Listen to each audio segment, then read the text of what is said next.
Judd Zolgad, Derek Wetmore, 1500 ESPN, 1500ESPN.com. Thanks for coming to the website. All right, sir. Mike Zimmer, 2 days ago the story breaks that he's going to be named a coach. Later that night, the Vikings announced it officially. And today, on Friday, they officially introduced Mike Zimmer. Your initial impressions of the new Vikings coach since you were here for it and I was doing a radio show. Well, I thought he passed the smell test. I was talking with some of the other beat reporters after.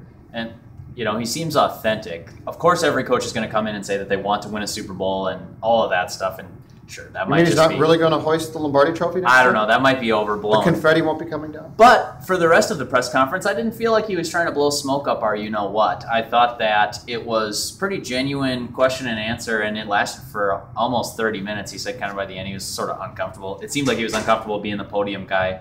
But I didn't get the sense that he was trying to lie to us, which is a big problem if you see that in the introductory or be too polished, right? Yeah. I mean, he didn't sound like he was that polished, which I think is a good thing, actually. Yeah, and I had no problem with him not being a great speaker. What's going to be more important is he a good football coach. Exactly. Before we get to the analysis of this, news and notes, offensive, defensive coordinator, we've heard names being bandied about the past 2 days, but it sounds like they are not ready to announce anything officially yet. Correct. We've heard Norv Turner as the offensive coordinator. They're not ready to go with that. We've also heard the name George Edwards circulated as a potential defensive coordinator. He's currently a linebackers coach.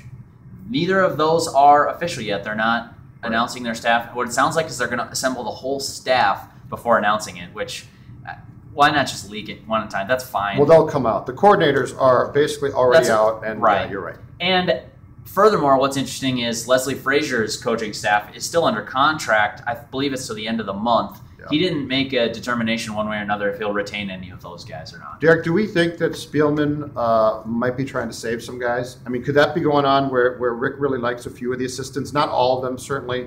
But let's say he likes 2 or 3 guys and is trying to convince Mike to keep him. Well, we asked Rick about that, who gets the say in building this coaching staff, and he said flatly that it was 100% on Mike Zimmer. Okay. Spielman will keep the power in the personnel decisions as far as the 53-man roster. Now, so he does. He went with the whole line about it'll be a discussion, but ultimately that falls on Spielman's shoulders. For the coaching staff, though, it sounds like that might be all Zimmer, and I'm inclined to believe that. And lots of talk in the past week or so, past couple of weeks, 4-3 defense, which the Vikings run now, or a 3-4. Where do we stand with defensive scheme for 2014? Yeah, as far as their base defense, Judd, they're not certain. They're not making any determination, and I like that. I like that they're not going to pigeonhole themselves into doing something. First of all, it depends on which defensive coordinator they bring in. Right. Secondarily, it also depends on the personnel. If they get defensive players that they think will be a better fit for a 3-4, Mike Zimmer said he'll have the flexibility to run with that. And that's truthful, too, in my opinion, because it's a blank canvas right now. Yeah. I mean, if they bring back Griffin, I think he's a better outside stand-up linebacker. I think you're right. If they don't bring him back,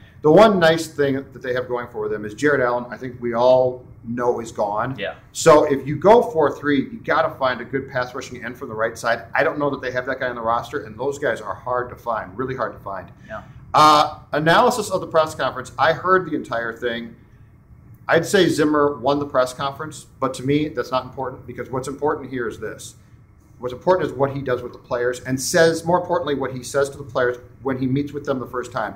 Because a good football coach is never going to treat the media and the public like he treats his players. To me, that was a big problem with Brad Childress. Brad Childress didn't win his introductory press conference. He was way too big of a my way or the highway guy. And then the problem is he went to the players and said the exact same thing. One would hope that Mike Zimmer is a smart enough football coach that whatever he said to you guys today, and then, of course, you report to the fans, that might be his persona. Right. But what's going to be most important is when he gets to Winter Park and he meets with these players and what he tells them. To me, that's the absolute key thing. Yeah, well, and he also said which shouldn't be what he tells you guys. Right, and he wants to be adaptable. He wants to be flexible. I think both of those things kind of showed. He also talked about how he relates to players.